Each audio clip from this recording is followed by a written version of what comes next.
रामपुर गांव। इस गांव में इस बार इतनी भयंकर गर्मी है जितनी पहले कभी नहीं थी। गर्मी की वजह से सड़कों का डांबर तक पिघल रहा है। लोग दिन के समय में बाहर निकलने से कांप रहे थे। तेज धूप खिली है, सड़क पर एक भी आदमी नहीं है। अखिलेश के भोजनालय अन्नपूर्णा भवन में सीलिंग फैन चल रहा है, लेकिन उससे गर्म हवा आ रही है। अखिलेश गल्ले के पास बैठा है, पंखे से हवा झेलते हुए पसीना पोंछ रहा है। सामने कुर्सी पर राम प्रसाद बैठा हुआ है, एक अखबार से हवा करते हुए हाँफ रहा है। ओफ अखिलेश, इस पंखे की हवा से मुझे ठंडक तो क्या मिलेगी।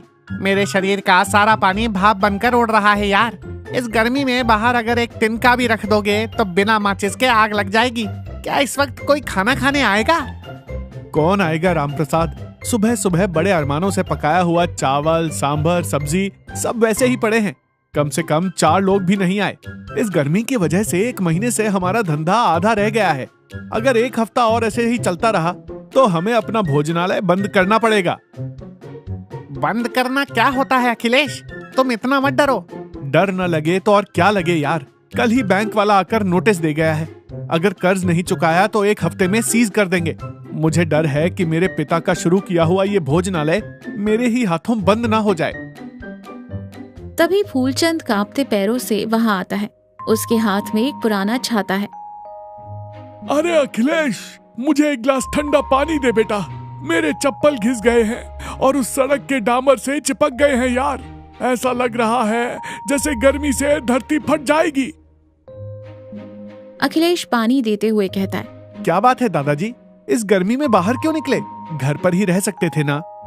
घर पर ही रहने को कहते हो, लेकिन पेट तो नहीं मानता ना यार। तुम्हारे हाथ का खाना खाए बिना मेरे गले से निवाला नहीं उतरता, लेकिन इस गर्मी में तुम्हारा गर्मा गर्म खाना खाने से गले में जलन होती है।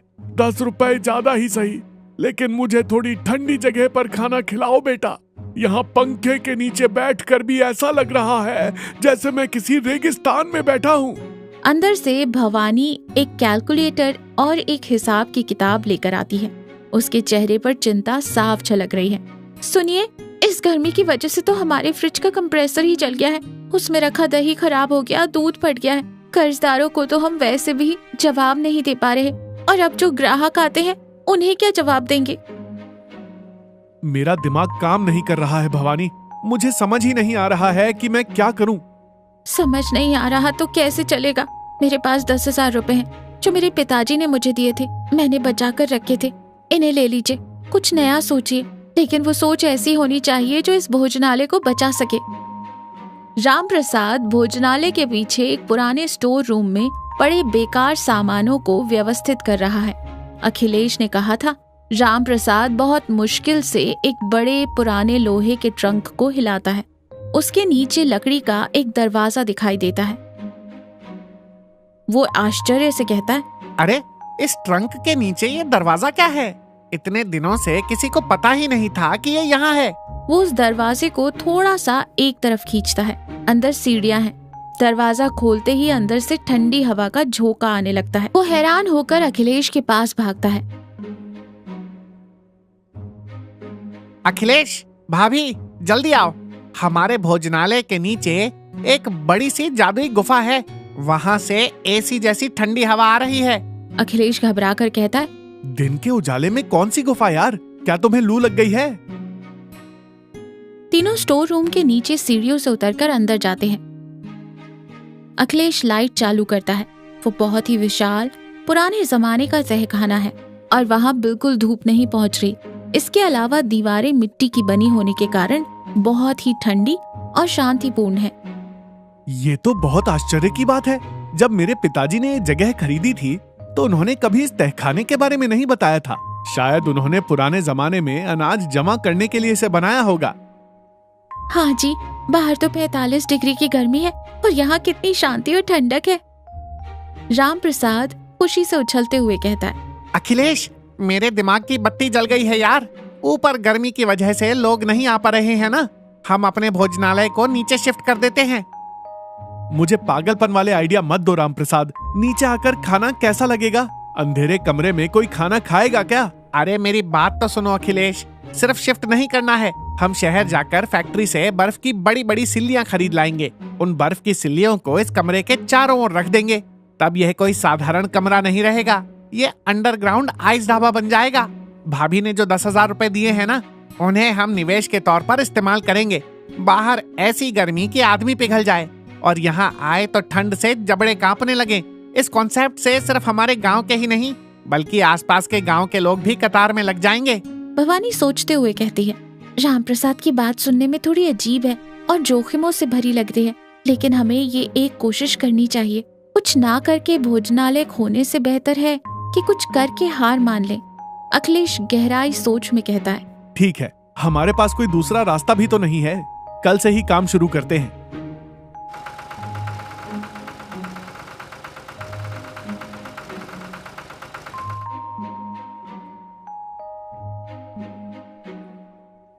तहखाने को बहुत ही खूबसूरती से सजाया गया है।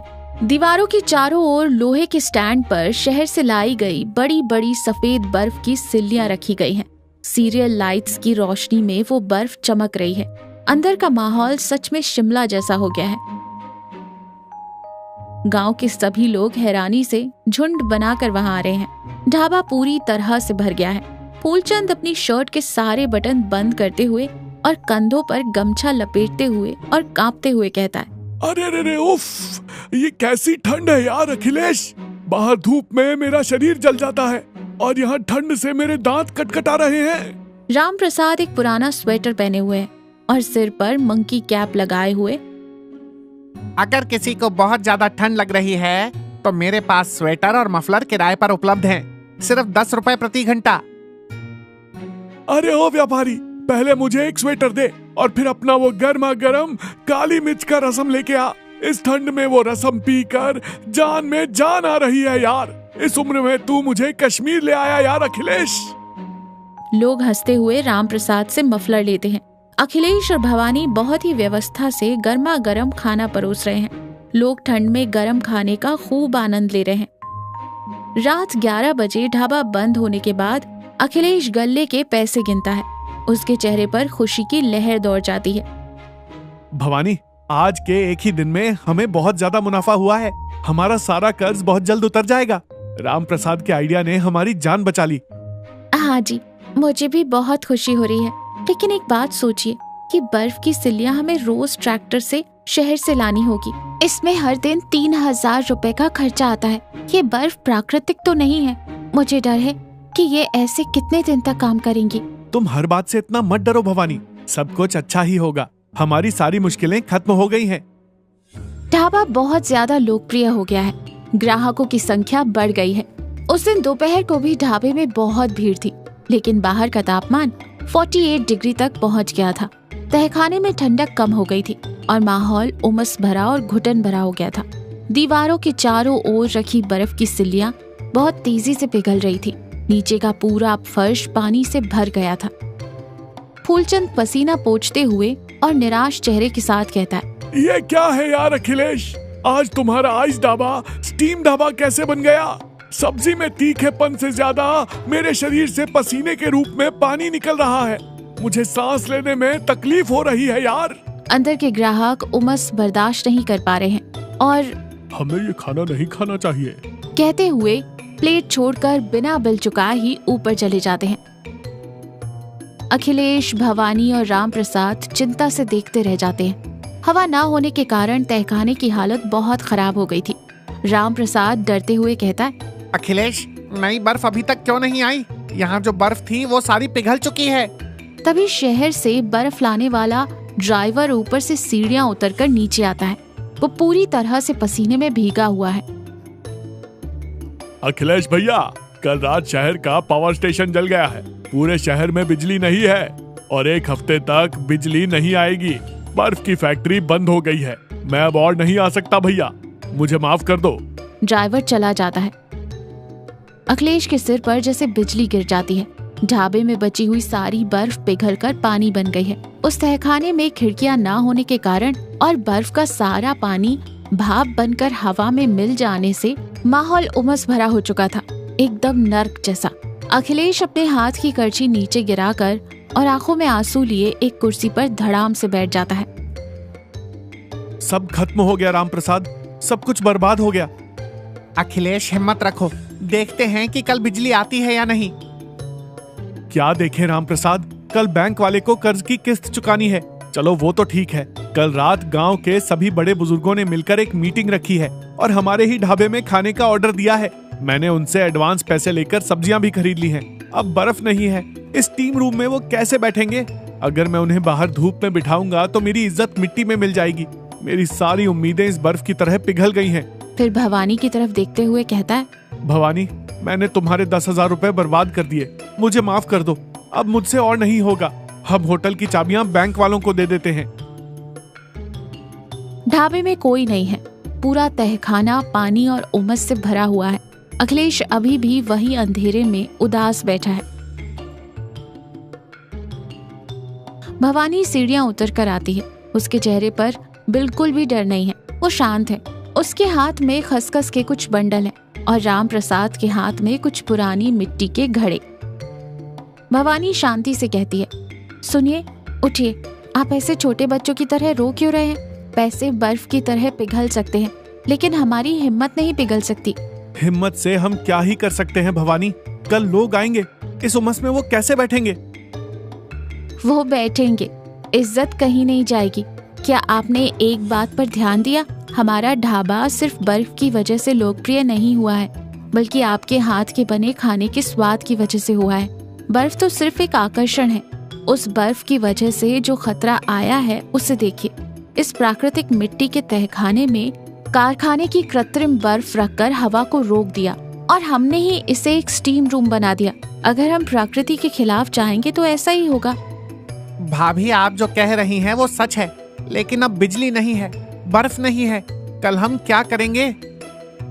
हम अपने दादा परदादा के जमाने के तरीके इस्तेमाल करेंगे। बर्फ की फैक्ट्री वाले पर निर्भर रहे तो उसने हाथ खड़े कर दिए। राम प्रसाद, हमारे होटल के ऊपर रखे हुए 2 पुराने टेबल फैन ले आओ। सुनिए, यहाँ बैठकर रोने से समस्या हल नहीं होगी। उठिए और सबसे पहले ये जो पानी भर गया है इसे निकालिए। खसखस के इन बंडलों को खिड़कियों के पास और सीढ़ियों के दरवाजे के पास चटाई की तरह बांध दीजिए। मिट्टी के इन घड़ों में पानी भरकर कमरे के कोने में रख दीजिए। हमें कृत्रिम बर्फ नहीं चाहिए। प्रकृति ने हमें जो ठंडक दी है वो काफी है। मेरा विश्वास कीजिए, ये जरूर काम करेगा। भवानी की बातों में जो विश्वास है उससे अखिलेश में हिम्मत आती है। तीनों मिलकर रात भर मेहनत करते हैं। जमीन पर मौजूद सारा पानी बाल्टियों से बाहर निकालते हैं। खसखस को बुनकर दरवाजों पर लटका देते हैं। ऊपर होटल से एक पाइप के जरिए पानी उन खसखस पर गिरने की व्यवस्था करते हैं। तहखाने में जगह जगह रेत डालते हैं और उनके ऊपर बड़े मिट्टी के घड़े रखते हैं जिनमें ठंडा पानी भी भरते हैं। सीढ़ियों के ऊपर से पंखे की हवा को उन गीली खसखस के जरिए अंदर आने की व्यवस्था करते हैं। गांव के बड़े बुजुर्ग और ग्राहक खाना खाने आते हैं। उन्हें पता है कि बर्फ नहीं है और वह यह सोचते हुए सीढ़ी उतरते हैं कि अंदर का हाल कैसा होगा। लेकिन जैसे ही वो सीढ़ियां उतरते हैं उन्हें मिट्टी की एक बहुत ही अच्छी सी सौंधी महक आती है और खसखस की खुशबू के साथ शुद्ध ठंडी हवा महसूस होती है। ये बर्फ जैसी कपाने वाली ठंड नहीं है, ये दिल को छू लेने वाली शांतिपूर्ण और सुखद ठंड है। ढाबे के अंदर हरी भरी खसखस और मिट्टी के घड़ों से माहौल गांव की हरियाली जैसा लग रहा है। फूलचंद अंदर आकर आंखें बंद करते हुए लंबी सांस लेता है। आहा अखिलेश, ये क्या जादू है यार। बर्फ की सिल्लियां नहीं है, फिर भी इतनी मीठी ठंडक कहां से आ रही है? और ये खसखस की महक मुझे मेरे बचपन के दिनों की याद दिला रही है यार। मेरे गांव में मेरी माँ भी ऐसी ही चटाइयां बांधती थी। अखिलेश मुस्कुराते हुए भवानी की तरफ गर्व से और प्यार से देखते हुए कहता है, ये मेरी पत्नी भवानी का आइडिया है दादाजी। अगर बर्फ होती है तो कपकपी छूटती है, लेकिन अगर हम इस तरह अपनी जड़ों और प्रकृति के करीब रहते हैं तो मन को शांति मिलती है। उसने ऐसा कहा, कृत्रिम बर्फ पिघल जाती है, लेकिन हमारी मिट्टी, हमारी परंपरा हमेशा जिंदा रहती है।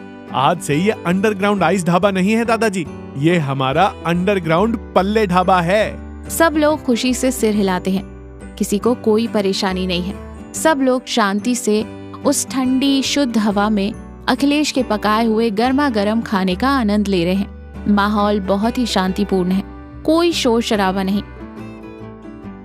तभी राम प्रसाद अपने हाथ में एक मिट्टी का घड़ा और ग्लास लिए आता है और मुस्कुराते हुए कहता है, साहब, अगर किसी को बहुत ज्यादा ठंडक चाहिए तो इस बार मेरे पास स्वेटर नहीं है, लेकिन इस घड़े में नींबू और अदरक वाली स्वादिष्ट छाछ है। इसे पीने से शरीर की सारी गर्मी गायब हो जाएगी। इसका कोई किराया नहीं है, ये बिल्कुल मुफ्त है। सब हंसते हैं। फूलचंद खुशी खुशी एक ग्लास छाछ लेता है। अखिलेश और भवानी एक दूसरे का हाथ पकड़कर खुशी से देखते हैं। उनकी सारी मुश्किलें उस मिट्टी की महक में और उस पल की शांति में बह जाती है। उनकी मेहनत रंग लाई है और कर्ज चुकाने का रास्ता मिल गया है।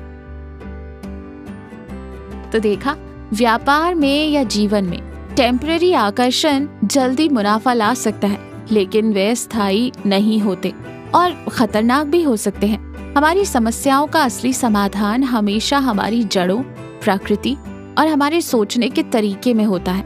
असफलता मिलने पर निराश हुए बिना परिवार के साथ मिलकर और संयम से सोचने पर किसी भी मुश्किल पर जीत हासिल की जा सकती है।